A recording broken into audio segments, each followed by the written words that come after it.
You mentioned the underreported aspects of this. I want to get to the most underreported aspect of it. So at this point in the story, we're in the late 80s, early 90s. Epstein has established himself as a fixer, a Yeah. nexus. He's a connector. He knows how to move money. He knows how to protect dirty money. This obviously, and he's also at this point become connected to various intelligence agencies. This is where I think we have to bring the Russia connection in. And this is an area, per Jim Williams' earlier comment post here, this is an area where you have particular expertise, especially from your book, Dirty Rubles, which everyone should check out. I want to talk about the Russia aspect of this. Tell me a little bit about Semion Mogilevich. Why should Okay. people know that name? And how does he connect to Epstein? Okay. So Mogilevich was at the time, I think he's still alive. He's very old and lives in Moscow now. But at the time, this is now the 80s, basically early 80s, he's the head of the Russian mob. So he's like the Lucky Luciano of that world. And he is also very good at moving money around. That's what he is really good at. He's a mobster. He does mobster things, but he's good at the offshores and the financial networks and all that stuff. And he, Mogilevich, went into business with Robert Maxwell. This is per the Israel super spy Robert Maxwell book, which is very good and also worth checking out. Maxwell was similar to Epstein in a lot of ways. Another guy that's sort of in the middle and worked a lot of different angles and became and made himself indispensable, in a lot of ways. He started to go into business with Mogilevich later on in his tenure, maybe in the late 80s, something like that. And so that was the time when Mogilevich was doing a lot of sex trafficking. Once it hits 91, Soviet Union collapses. There's a lot of people suddenly who want to leave Eastern Europe and want to go to the United States. So there's this supply, for want of a better word, of people. There's a fresh group of people that are accessible to these horrible criminals. And Robert Maxwell and Mogilevich, I don't know what they were doing exactly, but they seem to be, Mogilevich for sure, Maxwell kind of involved with that world. Because one thing that is interesting about Epstein, and this is a guy named Thomas Hampson wrote this on his blog, so I don't want to say that it's my idea because it's not.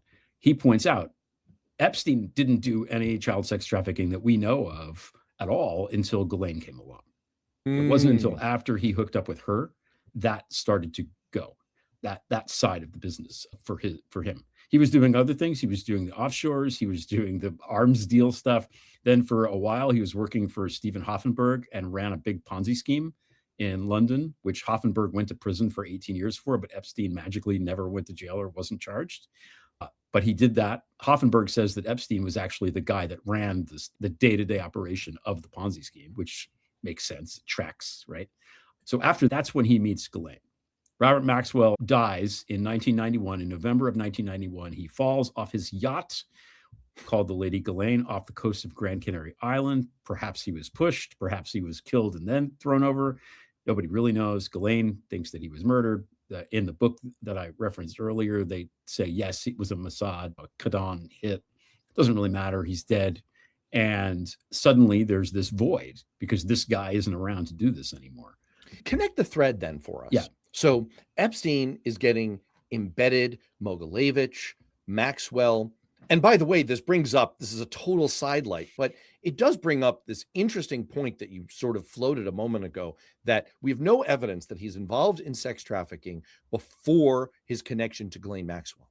Yes. And it raises this bizarre counterfactual where if he had not gone down that horrifying road, he might still to this day be engaged in the other horrifying road that we're focusing on today of being the center bullseye point in a giant target of moving dirty money, laundering money, connecting powerful people to other powerful people for who knows what kind of dirty business.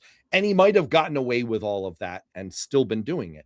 I want to bring Donald Trump into this, though, because another area of expertise for you is this exact same time frame. And I don't want to mix your work up with the work of Craig Unger, who's done a lot of fascinating research in this area. You've cited him before, but we know through the combination of his work and your work that at this exact same time and in this exact same geographical location, New York of the 80s, you have Donald Trump beginning to be actively cultivated by the KGB, hanging out at some bizarre electronics store, doing some weird money laundering there, having his real estate properties become the focus of Russian money laundering operations, going to Russia on a trip with mysterious purposes.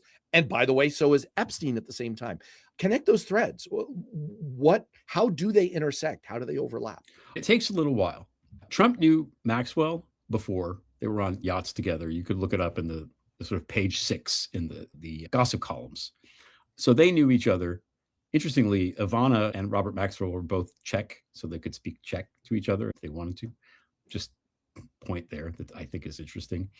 And then the cover story, or the sort of, not cover story, the official narrative is that they met, Jeffrey and Ghislaine met in 1991 after Robert Maxwell died. I don't think that's true at all. I think he met Robert Maxwell before, even though Ghislaine told Todd Blanche that they didn't know each other before, which is just not true. And we know this because somebody writes about it in the birthday book and alludes to knowing Bob Maxwell and the Maxwell teenage daughter. This was in the 70s. The same one with Trump's crayon art.